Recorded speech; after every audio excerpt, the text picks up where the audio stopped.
Kereta cepat Jakarta-Bandung ini merupakan kereta cepat pertama di Indonesia dan juga pertama di Asia Tenggara. Dengan kecepatan 350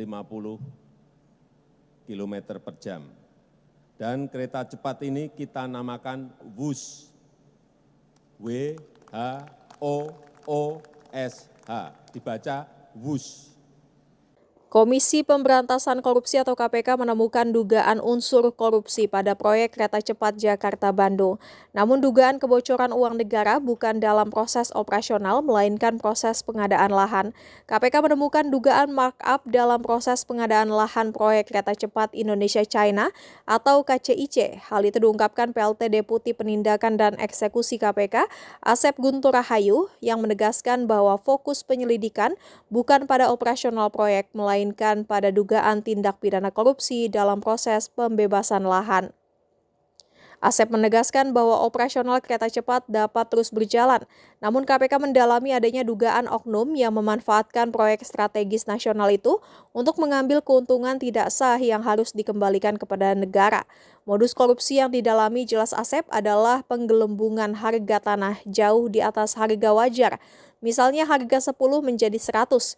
KPK pun berjanji akan berupaya mengembalikan kerugian negara apabila dugaan markup pengadaan tanah itu benar terjadi. Lebih lanjut, Asep mengungkapkan indikasi serius bahwa ada tanah milik negara yang justru diperjualbelikan kembali kepada negara dalam proses pengadaan lahan untuk proyek WUSH. KPK saat ini masih mendalami lokasi spesifik dari dugaan praktik korupsi lahan ini, apakah di kawasan Halim, Tegaluar, Bandung, atau di sepanjang rute. Penjelasan ini mengemuka di tengah pernyataan Presiden Prabowo yang menegaskan akan mengambil alih tanggung jawab penuh atas proyek WUSH termasuk utangnya dan meminta publik tidak meributkan soal untung rugi. Menanggapi hal itu, pimpinan KPK memastikan proses hukum akan berjalan secara independen. Juru bicara KPK Budi Prasetyo pada Kamis 6 November lalu menyatakan bahwa pernyataan Presiden Prabowo tidak akan mempengaruhi proses hukum yang berjalan dan menepis anggapan adanya intervensi. Kemudian nggak usah khawatir apa itu ribut-ribut WUSH. Saya sudah pelajari masalahnya. Tidak ada masalah.